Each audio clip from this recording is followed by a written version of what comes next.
it with that picture of Josie. So Colt Redhawk and the Wailing Bride of Cholla Gulch. A dark tale from the haunted frontier. The moon hung full and low over the desert, a pale, watchful eye that offered no warmth, only witness. Nightfall came sudden to Cholla Gulch, swallowing the brittle yucca and shadowed mesk in a thick velvet hush. Dust clung to Colt Redhawk's cloak, and sweat from the day's ride had dried to salt upon his brow. His stallion, Shadow Spur, stamped nervously at the earth, the whites of his eyes catching the light like struck flint. They stood at the edge of a sunken arroyo, where stories said the dead still walked. The land here was old, older than names, and twisted by sorrow. The townsfolk of Larkspur Bend heard the whispers of voices in the night. They told tales of frost on windows in the dead heat of summer, of a woman in white who sang to the wind and wept for the unborn. They called her the Wailing Bride, but the elders, the Dineh, who still listened to the land, knew better. They called her Asdzą, Nádleehi, the Twisted Woman. Redhawk dismounted in silence, his boot holes crunching softly over shattered stone. He held no lantern, he had no need. His eyes, deep set beneath the brim of a sweat-darkened hat, glinted with the sight of those born between worlds. He saw the shape of pain where others saw only shadows.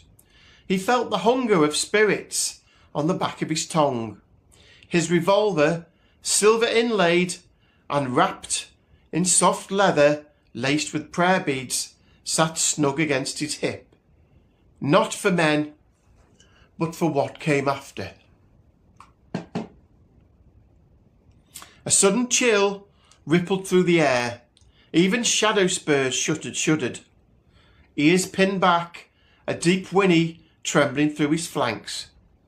"She's close," Redhawk muttered, his voice rough as dry river rock. Beneath him, a presence stirred, not with footsteps, but with the scent of sage and wood smoke, of blood and old ash. "She is anger, shaped like a woman," said a voice, like wind in canyon walls. Greyfeather. He stood as he always did, just beyond the edge of sight, a tall figure in the regalia of old warriors, feathers bound to black hair, eyes like smoke-laced obsidian. Spirit guide, guardian, ghost. "This is a place of unburied things," Greyfeather said. "She was wronged. The child within her was wronged. She will not go easy, Colt." Redhawk nodded. "Didn't expect she would."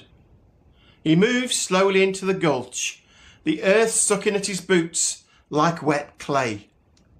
Mesk roots twisted up from the dirt like reaching fingers, and somewhere nearby, water dripped in a rhythm, that did not belong.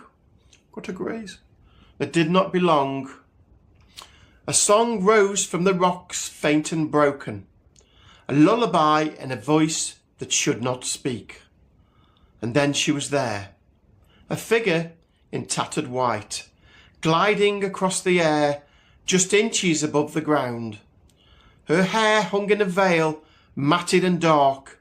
Her face, what could be seen of it, was split between beauty and rot, as though time itself had half forgotten her.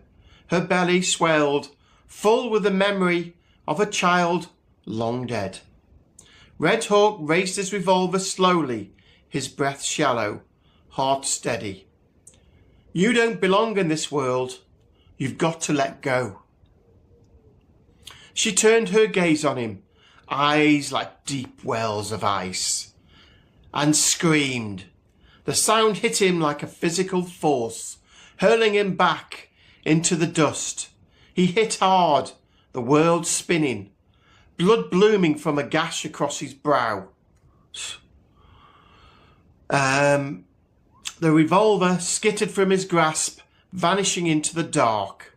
Pain flared in his side, ribs cracked, maybe broken. He groaned, rising to one knee. Teeth grit against the hurt. She was upon him in an instant, her fingers cold as the grave, clawing at his chest, her face inches from his. You will pay for being a man. She howled, her voice both many and one, the blind vengeance of one wronged in life. No, Colt rasped. I'll carry your pain and bury it. He reached for the medicine pouch around his neck, tearing it open with a trembling hand. A mixture of white cornmeal, turquoise dust, and crushed juniper burst into the air. Ya ata eh, ya ata eh. Begone with peace, he whispered, his voice filled with iron and fire. Return to the holy wind. Greyfeather's spirit rose behind him like a storm, arms outstretched, his chants joining Colt's words. Ya ata eh, ya ata eh. With a rhythm older than memory, the world pulsed, the air cracked with unseen lightning. The bride screamed, her form writhing in agony. Shadows burst from her body like bats from a cave. Her belly shrank, her face smoothed. In a blink, she was a young woman again, no longer a ghost, but a soul. Tears traced her cheeks, her form faded, light as smoke, her mouth smoothing, lips trembled. Thank you. Then she was gone. Silence fell over Cholla Gulch. Colt slumped to the earth, bloodied and exhausted. Greyfeather knelt behind him, pressing a ghostly hand to his chest. You did not destroy her, he said. You healed her. That is harder. Colt groaned. Ugh. Tell my ribs that. Shadowspur trotted down from the ridge, whinnying gently, his dark eyes filled with worry. Colt grinned weakly and reached out a hand. I'm all right, boy. Just needed a little ghost medicine. The wind shifted softer now. The night no longer felt cruel. The stars burned steady and bright above them. Colt Redhawk stood slowly, painfully, and tipped his hat to the empty air. Another soul put to rest, he said, voice ragged. Greyfeather was already fading into the mist. There are more, the spirit murmured. Always more. Colt looked west, where the land rolled into black.